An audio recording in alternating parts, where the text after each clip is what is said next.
నమస్కారం NSTV news కి స్వాగతం. నా పేరు సంధ్య. ముందుగా వార్తల్లోని ముఖ్యాంశాలు. డిఎస్సి 2025 నియామకాలలో జరిగినట్లు ఆరోపిస్తున్న అక్రమాలు, అవకతవకలపై సమగ్ర సిబిఐ విచారణ జరిపించాలని రాజకీయ బాధ్యత వహిస్తూ విద్యాశాఖ మంత్రి నారా లోకేష్ రాజీనామా చేయాలని డిమాండ్ చేస్తూ చిత్తూరు పాత బస్టాండ్ ఎదుట రిలే నిరాహార దీక్షలు ప్రారంభమయ్యాయి.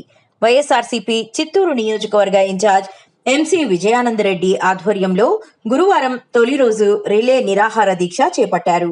ఈ కార్యక్రమంలో యువత, విద్యార్థులు, వైఎస్ఆర్సీపీ నాయకులు, కార్యకర్తలు పాల్గొని తమ నిరసనను వ్యక్తం చేశారు.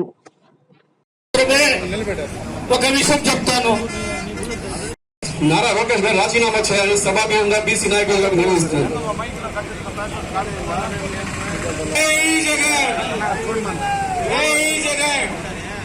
నారా లోకేష్ డిఎస్సి మీద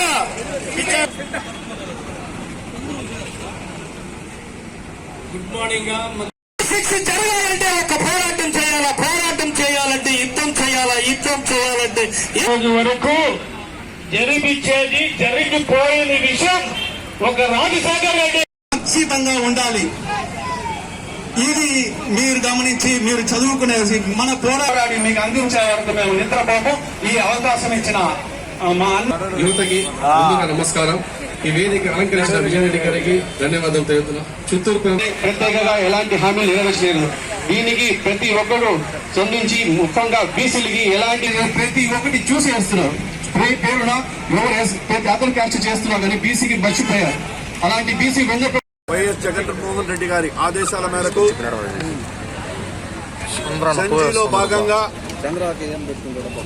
యువతకు జరిగినటువంటి మోసం మీద డిఎస్సిలో విద్యాశాఖ మంత్రి నారా లోకేష్ గారు చేసినటువంటి ఏదైతే మోసం ఉందో దీని మీద పేద ప్రజలకు న్యాయం జరగాలి. ఎవరైతే అన్యాయం అయిపోయారో వాళ్ళందరికీ మళ్ళీ డిఎస్సిలో సెలెక్ట్ చేయాలి. లేని పక్షంలో సిబిఐ ఎంక్వైరీ వేసి లేదు ఒక సిట్టింగ్ జడ్జి ద్వారా ఎంక్వైరీ వేసి విచారణ చేయాలి అని ఈ కార్యక్రమాన్ని 6, 7, 8, 9 4 రోజులు నిరాహార దీక్ష కార్యక్రమం చేయడం జరుగుతుంది.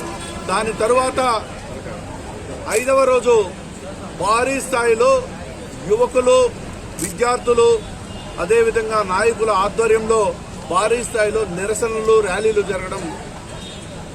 జరపమని మా నాయకులు ఆదేశాలు ఇచ్చారు. మా నాయకుల ఆదేశాల మేరకు ఈ కార్యక్రమంని చాలా గొప్పగా నిర్వహించడానికి యువత కూడా సంసిద్ధంగా ఉన్నారు. కాబట్టి ఈరోజు మొదటి రోజు ఇప్పుడే ప్రారంభమైంది.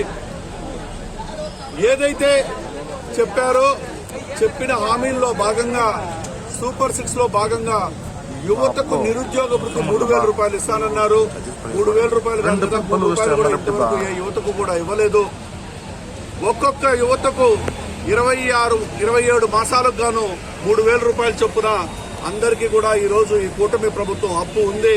ఈ డబ్బులు కూడా యువతకు చెల్లించేంత వరకు దీని మీద కూడా పోరాటం చేయడానికి మేమందరం విద్యార్థులని, యువకులని ముందు పెట్టి మేము వెనక నుంచి ఈ ఉద్యమాన్ని ఉధృతం చేస్తూ దినదినంగా ఉధృతం చేసుకుంటూ పోతూ ప్రభుత్వం మెడలు వంచి వాళ్లకు న్యాయం జరిగేంత వరకు మేము పోరాడుతాం.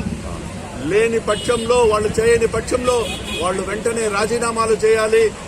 భవిష్యత్తులో జగన్మోహన్ రెడ్డి గారు ముఖ్యమంత్రి అయితే యువతకు పెద్దపీట వేసి యువత ఏదైతే ఆశిస్తాదో వాళ్ళ కోరికలు ఖచ్చితంగా నెరవేర్చే విధంగా కూడా పరిపాలన సాగుతుందని కూడా మీ ద్వారా యువతకందరికీ కూడా తెలియజేసుకుంటాం.